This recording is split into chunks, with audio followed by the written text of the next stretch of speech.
मैं तो जब 7 साल की थी तब से उपवास कर रही हूँ। ये हम लोग के भाई बहन की एकता का प्रतीक है। जैसे बहन अपने भाई के लिए करते हैं वैसे हम अपनी बहन के लिए करते हैं। तो हम पहुंच चुके हैं करमटोली चौक पर, जहां पे मनाया जा रहा है करम पूजा। तो चलिए देखते हैं कैसा है यहाँ का माहौल।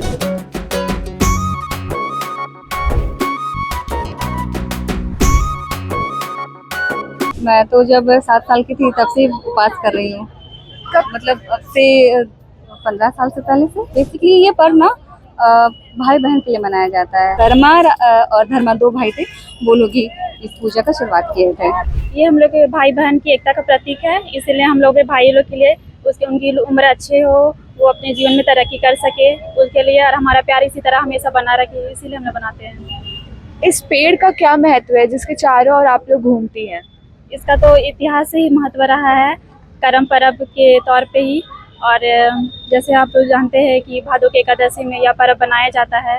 ये करम के लिए हम लोग के लिए, भाई बहन के लिए बहुत ही पावन दिन रहता है, और ये झारखंड वासियों के लिए भी बहुत अच्छा दिन रहता है।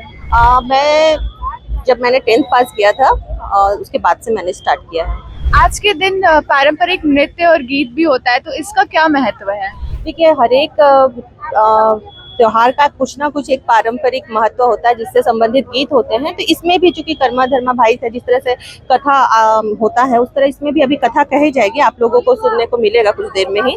उस कथा के पश्चात हम लोग जो भी उपवास किए हुए अपने भाई के लिए, हम लोग अपना व्रत तोड़ेंगे। सबसे पहले तो जोहार और सबको हैप्पी कर्मा। करम पर्व हम लोग बड़े भाई अपने छोटे भाई मतलब सारे भाइयों के लंबी उम्र, उसकी सुख समृद्धि कामना, दीर्घायु के लिए मनाते हैं। खास करके हम लोग ये गुड़ और चावल का पुआ बोलते हैं, वो बनाया जाता है, वही प्रसाद में चढ़ता है। फास्टिंग हमारा आज सुबह से शुरू होकर के मतलब 12 बजे कल रात से स्टार्ट होकर के कल जब तक करम विसर्जन नहीं हो जाएगा तब तक हम लोग फास्टिंग रहेंगे। झारखंड में करम पूजा का बहुत अधिक महत्व है।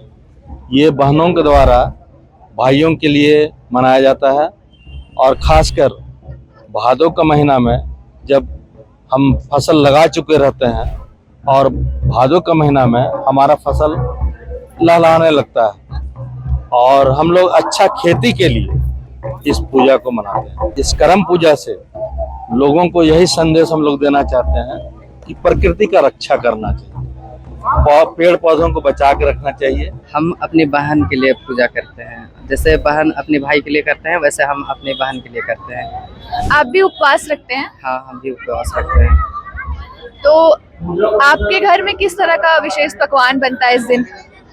विशेष पकवान तो सूजी रोटी, ठेकुआ और झारखंडी स्टाइल से छिलका रोटी, ये सब बनती है। मेरा पिछले 2 साल से हो गया, इस बार तीसरा साल।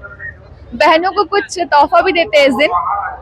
नहीं, वैसा कुछ खास नहीं, पर हाँ शायद देते होंगे। आज के दिन नृत्य और गीत भी गाया जाता है। हाँ, जैसे ही पूजा खत्म होगा उसके बाद गीत के साथ साथ नृत्य भी होगा इसी आंकड़ा पे। दीदी, जैसा कि हम देख रहे हैं आप इस बच्चे का आँख छुपा के रखे, तो ऐसा आपने क्यों किया है? फर्स्ट टाइम जो कर्मा करते हैं वो करम डाल को नहीं देखते हैं, 3 चक्कर लगाते हैं, पानी डालते हैं, उसके बाद ही देखते हैं। तो अभी इसका कितना साल हुआ है? अभी इसका हो रहा है 8 साल। आप कब से कर रही हैं करम पर्व? मैं जब 11 साल की थी तब से। तो आप इस दिन उपवास रखती हैं? हाँ, सुबह से लेकर शाम तक कुछ नहीं खाते जब तक पूजा नहीं होता। पूजा खत्म होता है उसके बाद मीठा कुछ खा सकते हैं, फिर दूसरा दिन सुबह में पानी डालते हैं, उसके बाद ही कुछ नमकीन खाया जाता है। तो जैसा कि आपने देखा, सारी बहनें यहाँ पे हर्षोल्लास के साथ करम पर्व को मना रही थी। कहा जाता है कि यह पर्व भाइयों के लिए मनाया जाता है और प्रकृति के लिए भी मनाया जाता है। आप भी बताएं कि आपको यह पर्व कैसा लगा। मैं रिया अपने सहयोगी कुमार सत्यम के साथ रांची अपडेट्स की तरफ से।